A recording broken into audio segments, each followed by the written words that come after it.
C'est assez particulier à vivre parce que c'est toujours le même process. Par contre, c'est le matin de bonne heure, le téléphone qui sonne pour vous annoncer que c'est terminé, que la personne a mis fin à ses jours, tout simplement. C'est un sujet tabou, personne ne veut parler de ça. La semaine dernière, il y en a encore un de 36 ans qui a fait la même chose. Personne n'en parle. Je crois que c'est un suicide tous les 2 jours qu'on a en agriculture. C'est quelque chose de... J'ai 2 bons copains qui ont mis fin à leur jour, dont un à 6 km de chez moi, je ne l'ai pas vu venir. Je ne l'ai pas vu.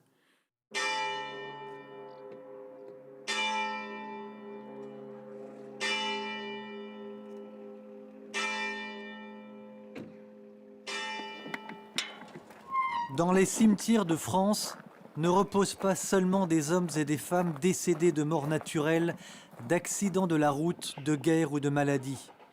Il y a aussi des hommes et des femmes morts par suicide. On vous dira que cela a toujours existé.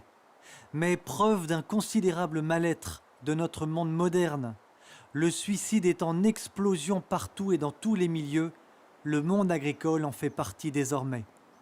Face aux non-dits, face aux tabous, face aux sujets qui dérangent, il est toujours plus facile de se taire. Si nous avons choisi de parler de ce tabou, 4 à 500 suicides par an, si nous avons choisi de parler du drame silencieux qu'est le suicide dans les exploitations agricoles, c'est par affection pour la paysannerie française, c'est aussi, s'il est possible de le faire, pour tenter de réparer l'injustice qui est faite au monde agricole. Injustice du monde moderne pour le plus vieux, mais sans doute aussi pour le plus beau métier du monde.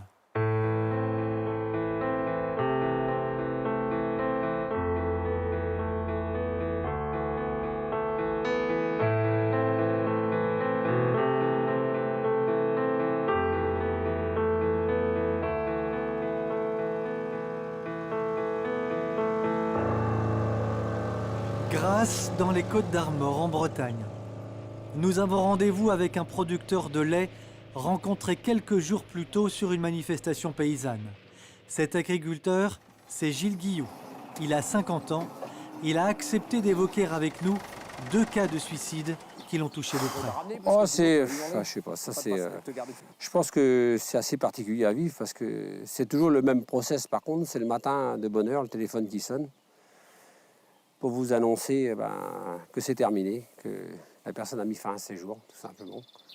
Et je crois que de toute façon, personne ne peut se remettre d'un truc pareil. C'est des trucs de fou, ça. Dans le premier cas, moi, mon copain, là, il avait reçu une lettre de sa banque lui demandant de régulariser les comptes. Il n'y avait pas le feu, mais bon, il y avait un petit découvert. Et donc, combien, vous savez c'était moins de 10 000 euros, autour de 10 000 euros, on va dire. C'était pas une fortune, quoi. Mais ce jour-là, ça a été le phénomène déclencheur. Ça a été la goutte d'eau. Ah ouais, ouais. Et ça va très vite après, quoi. Ça s'enchaîne. Mon autre collègue, lui, c'était le contrôle qui s'était mal passé. Et le contrôleur a vu la riche idée de lui dire, bien sûr, il y aura des conséquences financières. Nous quittons momentanément Gilles Guillou pour nous rendre à quelques kilomètres d'ici, dans la ferme de Francis Prigent. Il a 41 ans de métier derrière lui. Francis a perdu lui aussi un ami.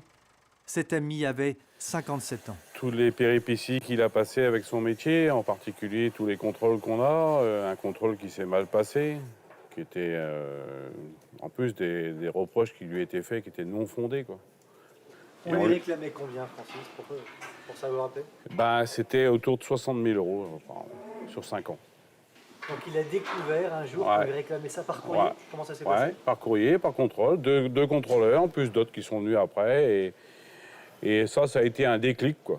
Et après, une fois engendré, une fois mis ça en place, c'était irréversible. C'était dans sa tête. Il était il était en dépression, quoi.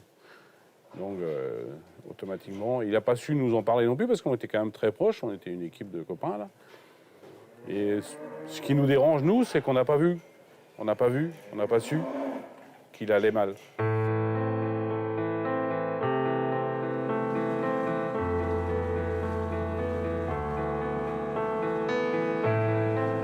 Nous reprenons notre route à la recherche d'autres témoignages, direction Saint-Lô, en Normandie, 240 km plus loin.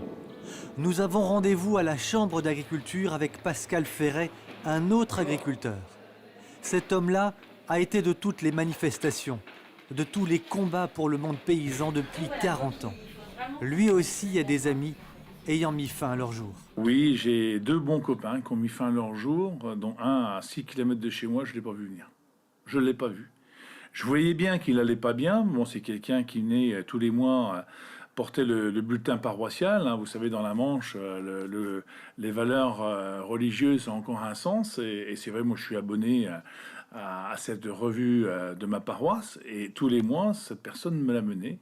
Et j'ai appris au cours d'un mois de décembre catastrophique, c'est-à-dire que là où j'habite, nous sommes dans le milieu des marais, et cette ferme, cette maison, était isolée sur 3 côtés par l'eau. Pendant 6 mois, il était autour de l'eau. Son voisin, c'était l'eau.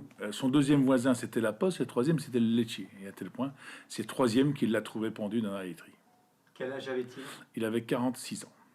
Célibataire, et sa maman avait 88 ans.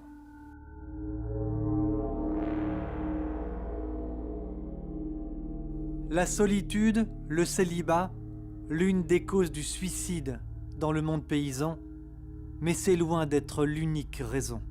Il faut aussi savoir que les agriculteurs y portent énormément sur le dos, et c'est pas seulement des prêts importants, des dettes, mais c'est aussi un patrimoine familial souvent, avec une obligation inconsciente de réussir.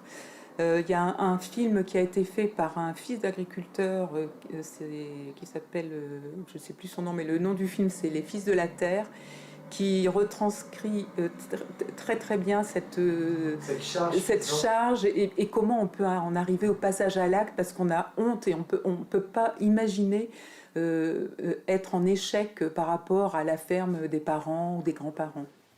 Tout le monde est responsable. Tout le monde. C'est-à-dire Ça, que ce soit les organismes qui nous représentent, que ce soit quelque part la politique qui a été mise en place. Il y a eu des choix qui ont été pris à un moment donné, et on a décidé que le paysan, de toute façon, serait aujourd'hui avec des subventions, à vivre avec des subventions. C'est le mal-être qui a été mis autour de tout ça. Parce qu'à la limite, qu'on se plaigne du temps, ça c'est à moindre. Je pense que ça fait partie du débat. C'est une vie. Mais par contre, c'est le mal-être qui a été créé. On a créé des conditions aujourd'hui tout autour du paysan qui fait qu'il ne se sent plus à sa place. Hein. Honnêtement, il ne se sent pas à sa place. Il est pris dans un étau. Je vous dis, aujourd'hui, il a un contrôle, mais il a l'impression d'être un bandit. Honnêtement, c'est le délinquant. Moi, mon dernier collègue là, qui s'est suicidé, il avait l'impression d'avoir été... il aurait eu le sentiment qu'on allait le mettre en tôle, quoi. Gilles Guilloux a raison. C'est d'ailleurs un autre élément qui tend à comprendre la raison pour laquelle des agriculteurs vont jusqu'à mettre fin à leur jour. Le doigt accusateur de la société moderne, du monde politique sur le monde agricole. Les agriculteurs, des empoisonneurs, utilisateurs de produits phytosanitaires ou d'intrants chimiques, tout cela ne correspond plus à l'idéal environnemental de nombre de politiques hypocrites quand ce sont eux qui font la politique et la décident. La politique déteste les minorités. Mais vous n'êtes pas minoritaire. Nous sommes minoritaires, Aujourd'hui. 3% de la population active. Nous sommes minoritaires, y compris dans nos campagnes. On sert d'alibi, de cache-sexe. Ça fait du bien de parler du monde paysan.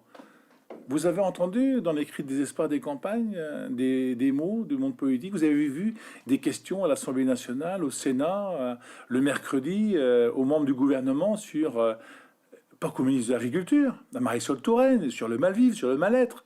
Comment prend-on en charge ces gens? On nous fait un tabac, à juste titre, sur les licenciés de PSA à Aulnay. Mais c'est des Aulnay de tous les jours dans nos campagnes. Vous en entendez parler?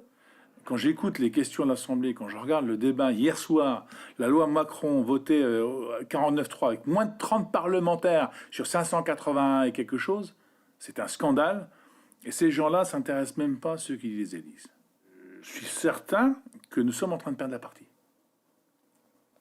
C'est pas possible qu'après la crise laitière de 2009, on revive la même crise laitière avec sa cohorte de désespoir. Maintenant, c'est les dépôts de bilan secs que l'on assiste. Chose que je n'avais jamais vue. Chez les petits, chez les gros, chez les jeunes et chez les vieux. Ça frappe indifféremment. Quand vous dites dépôt de bilan sec, ça veut C'est-à-dire des gens, la banque est saisie. Le tribunal de commerce leur ordonne d'arrêter. Colère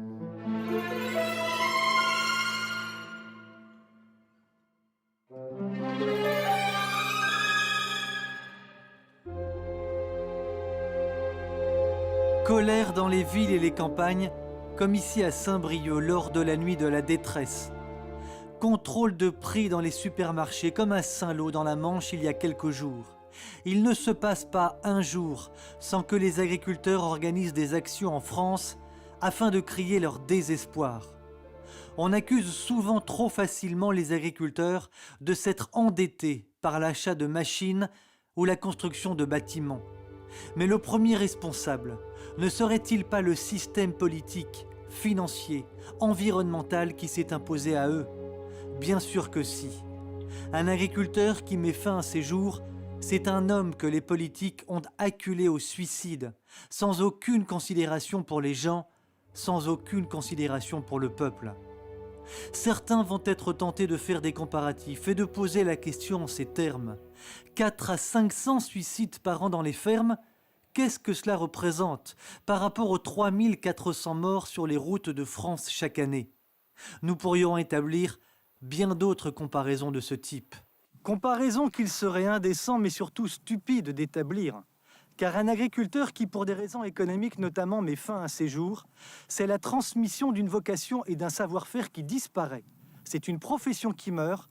C'est enfin une accélération de la désertification des villages et des campagnes. Alors il faut être lucide. Le drame silencieux du suicide dans les fermes n'est certainement pas près de s'arrêter. Car la folie européiste, mais surtout mondialiste, qui s'est emparée des hommes politiques qui nous gouvernent depuis 40 ans, va écraser encore et encore le monde agricole. Et cette globalisation imposée au peuple et dont les grands de ce monde sont en train de terminer la mise en place, il n'est pas prévu pour eux d'y mettre un terme et certainement pas de revenir en arrière.